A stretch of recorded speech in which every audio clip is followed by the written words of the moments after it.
Hello students, 12th class के students prepare कर रहे हैं अपने बोर्ड्स के लिए। तो ये वीडियो काफ़ी हेल्पफुल रहेगी। इस वीडियो में हम करेंगे मेंस्ट्रुअल साइकिल, जिसको रिप्रोडक्टिव साइकिल भी कहा जाता है। आपको पता है कि जो प्राइमेट्स होते हैं वो कॉन्टिन्यूस ब्रीडर्स होते हैं, उनमें स्पेसिफिक मेंस्ट्रुअल साइकिल होती है, और जो नॉन प्राइमेट्स होते हैं उनके अंदर ऑस्ट्रल साइकिल्स होती है, क्योंकि वो सीजनल ब्रीडर होते हैं। तो हम करेंगे ह्यूमन फीमेल की जो रिप्रोडक्टिव साइकिल है वो फर्स्ट डे से लेकर 28 या 29 डेज तक, तो विद इन मंथ वो कंप्लीट होती है।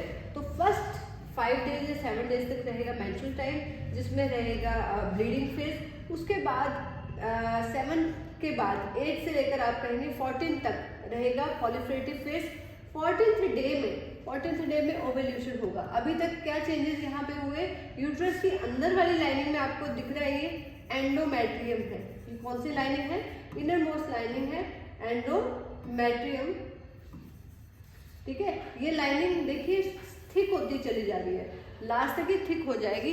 Every month this lining becomes thick and then shed in the last. ठीक है, और इस समय में अगर हम फॉलिकल्स को देखें तो देखिए फॉलिकल्स कैसे डेवलप हो रहे हैं, प्राइमरी से सेकेंडरी टर्शियरी, इनके अंदर ये फॉलिकुलर सेल्स जो है बढ़ती जाएंगी। मैच्योर फॉलिकल को हम कहते हैं ग्राफियन फॉलिकल। ग्राफियन फॉलिकल बोलते हैं, और जो ग्राफियन फॉलिकल है 14th डे में इसमें से ओवम रिलीज हो जाता है। उस प्रोसेस को हम बोलते हैं ओवल्यूशन। कब हुआ ये? 14th डे में। अब 14th डे में हो गया तो 14th यानी कि 10 to 17 डेज जो रहेंगे उनको माना जाता है फर्टिलाइजेशन पीरियड। फर्टिलाइजेशन पीरियड यानी कि इस समय में फर्टिलाइजेशन के चांसेस सबसे ज्यादा है।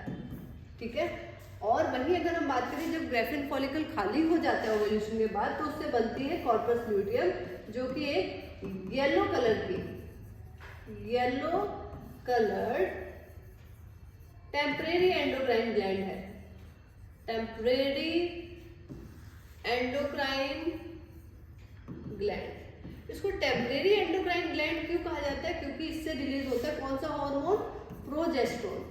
प्रोजेस्टेरोन जो प्रेगनेंसी को मेंटेन करेगा, क्योंकि अगर ओवर रिलीज हुआ है तो फर्टिलाइजेशन के चांसेस ज्यादा है। फर्टिलाइज हो गया तो उसको मेंटेन करने के लिए एक तरफ तो यूट्रस की लाइनिंग है एंडोमेट्रियम जो थिक हो गई है यहाँ तक आते आते, और दूसरा रहेगा प्रोजेस्टेरोन। लेकिन अगर ओवर मैच्योर रिलीज भी हो चुका है और वो जो है ओविडक्ट में प्रेजेंट है, लेकिन फर्टिलाइजेशन नहीं हुई, ठीक है, मंथ के लास्ट तक भी फर्टिलाइजेशन नहीं हुई, तो ये कॉर्पस ल्यूटियम डीजनरेट हो जाएगा और ये बन जाएगा कॉर्पस एल्बेनिकन्स। ठीक है, व्हाइट कलर का हो जाएगा, उसके बाद डीजनरेट हो जाएगा। तो ये कुछ चेंजेस हैं।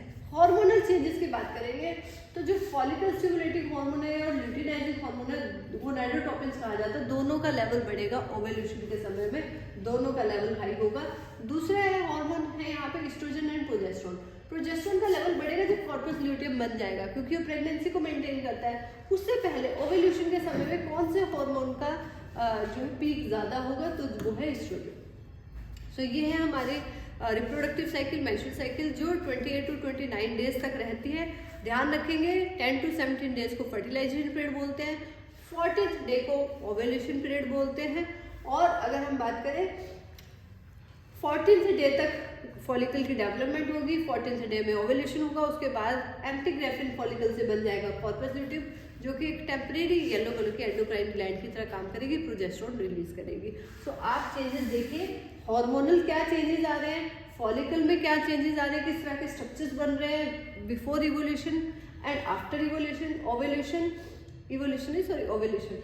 और यहाँ पे आप देखेंगे कि एंडोमेट्रियम की लाइनिंग किस तरीके से ठीक होती चली जा रही है। तो ये diagram based question surely board में जरूर आता है, तो इसको अच्छे से कर ले, नहीं तो असेशन रीजन या फिर केस बेस या फिर एमसीक्यू के फॉर्म में यहाँ से क्वेश्चन जरूर आएगा। All the very best.